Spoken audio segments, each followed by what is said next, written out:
Hello students, myself Ravi Mishra. Today we introduce the topic 10% law that is given by Lindemann in 1942. In the middle of this video, we discuss many examples to understand the 10% law. So please see the video till the end. First of all, if you have not subscribed my channel yet, please subscribe and click on bell icon for new videos and new updates. We know that the flow of energy in an ecosystem is unidirectional, such as one directional. The energy enters the plants through photosynthesis during the making of food. This energy is then passed on from one organism to another in a food chain. Energy given out by the organism as heat is lost to the environment. It does not return to be used by the plants again. This makes the flow of energy in ecosystem is unidirectional. Thus, the flow of energy in ecosystem is said to be unidirectional because the energy lost as heat from the living organism of a food chain cannot be reduced, such as reused by plants in photosynthesis. During the transfer of energy through successive trophic level in an ecosystem, there is a loss of energy all along the path. No transfer of energy is 100%. The study of transfer of energy in different food chain is a large number of ecosystem has revealed in a uniform pattern of transfer of energy, which is given by 10% law. The 10% law, which was given by Lindemann in year 1942. The 10% law, which was given by Lindemann, is one of the most useful generalization about the magnitude of loss of energy in a food chain. According to 10% law, only 10% of the energy entering a particular trophic level of organism is available for transfer of the next higher trophic level. All the energy transfer in food chain follow the 10% law, which is simple term means the energy transfer in food chain follow the 10% law, which is a simple term means that the energy available each successive trophic level is 10% of the previous level.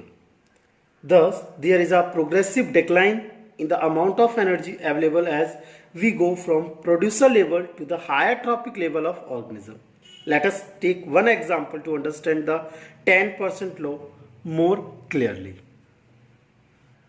Suppose 100 joule of light energy emitted by the sun fall on the plants, such as producer. We know that the plant convert only 1% of the light energy falling on them into chemical energy of the food.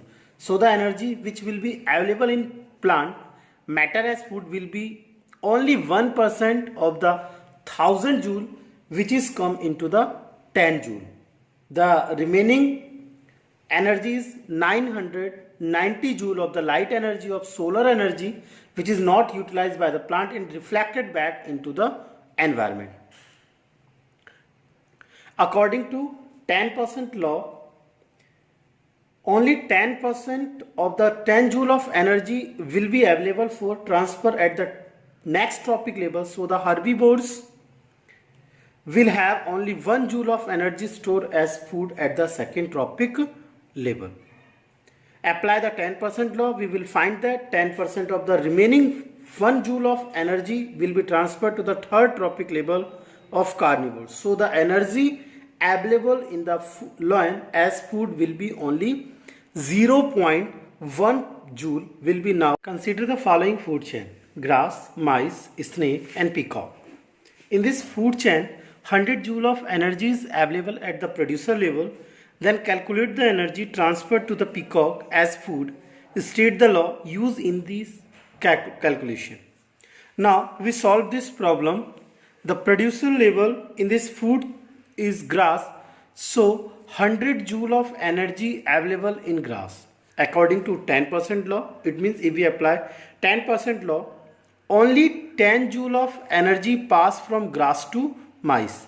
Only 10 joule of energy pass from grass to mice and only 1 joule of energy pass from mice to snake. and after use the 10% law, the 10 joule of energy that is stored in mice, only 1% of energy transfer from mice to snake. After again apply a 10% law, the 1 joule of energy that is stored in snake, only 10% of 1 joule will be passed from snake to peacock. This example explains the 10% law. So 10% law is completed. In next video, we discuss about depletion of ozone layer.